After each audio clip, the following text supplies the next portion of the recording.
Hello, everyone. Thank you for joining us. I'm Steve, And I'm Scott.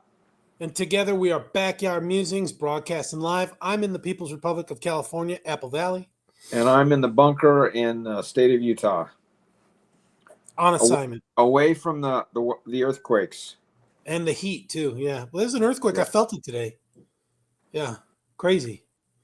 And Shersty felt it, too.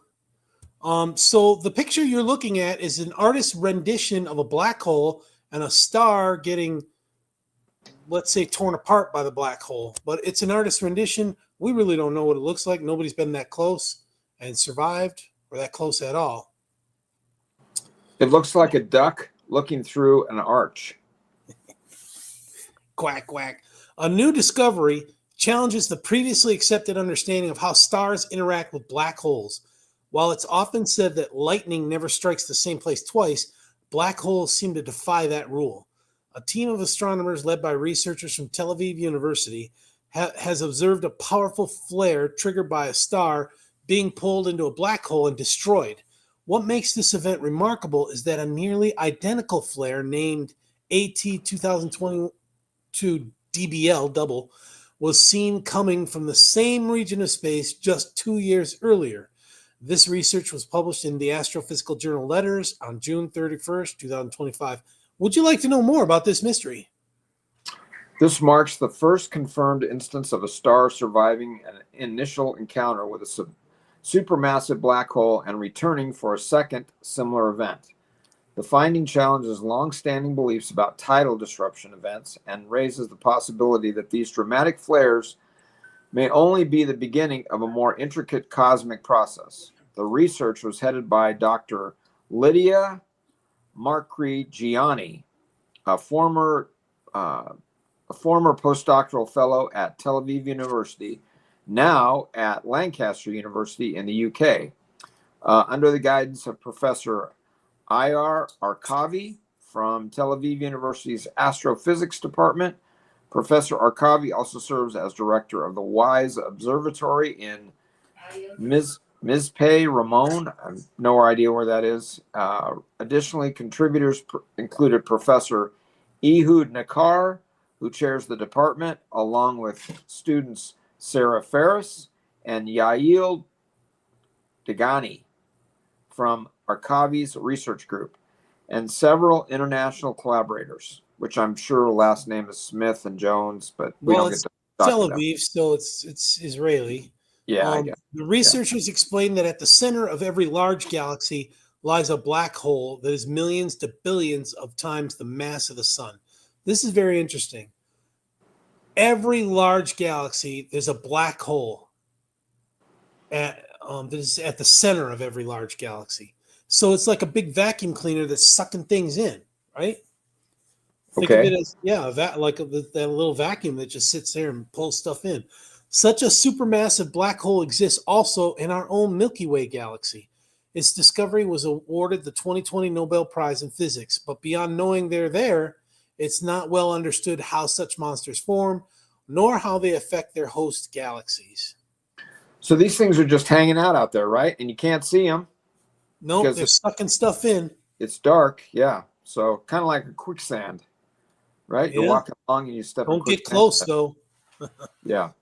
One of the main challenges in understanding these black holes is that they are, black. A black hole is a region of space where gravity is so strong and not even light can escape. The supermassive black hole in the center of the Milky Way was discovered thanks to the movement of stars in its vicinity. But in other, more distant galaxies, such movement cannot be discerned. Well, that's true. Luckily or unluckily, depending on your point of view, once every 10,000 to 100,000 years, a star will wander too close to the supermassive black hole in the center of its galaxy, resulting in it getting ripped to shreds. Half of the star will be swallowed by the black hole and half thrown outward.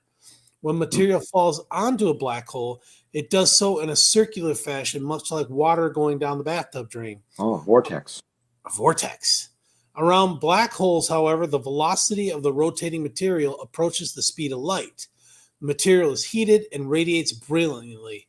Such an unlucky star thus illuminates the black hole for a few weeks to months, providing astronomers with a brief opportunity to study its properties.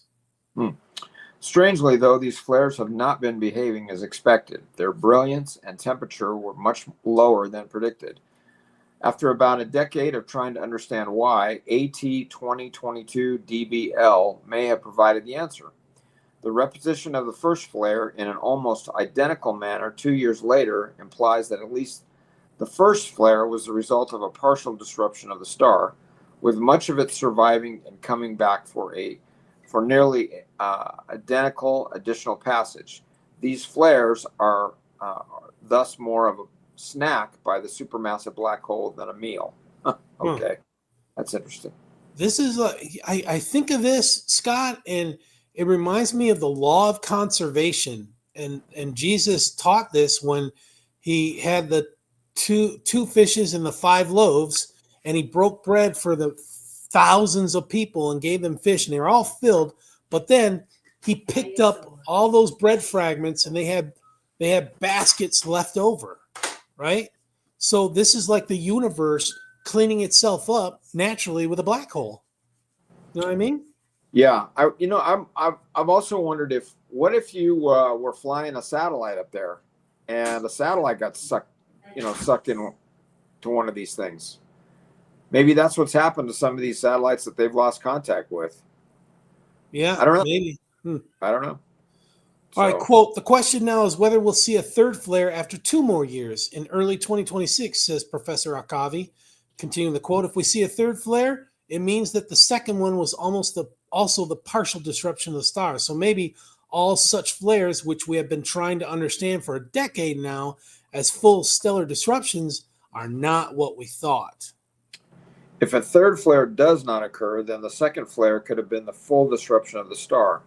The implication is that partial and full disruptions look almost identical, a prediction made before this discovery by the research group of Professor Sivi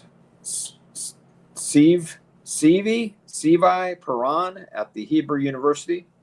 Quote, either way, adds Arkavi, we'll have to rewrite our interpretation of these flares and what they can teach us about the monsters lying in the center of galaxies. Yeah, really fascinating. Yeah. Totally fascinating. Yeah, well, and I wonder if these black holes move. If they're moving, and as they're moving over tens, hundreds, thousands of years, they're sucking up stars, and a new star way over here is born. You know what I'm saying? In the whole cosmic realm. I mean, we are eternal beings with no beginning and no end, right? So this is just maybe a blip or a second for eternal beings, Yeah, and where does it go? Where does it go? Is it like a bottomless pit?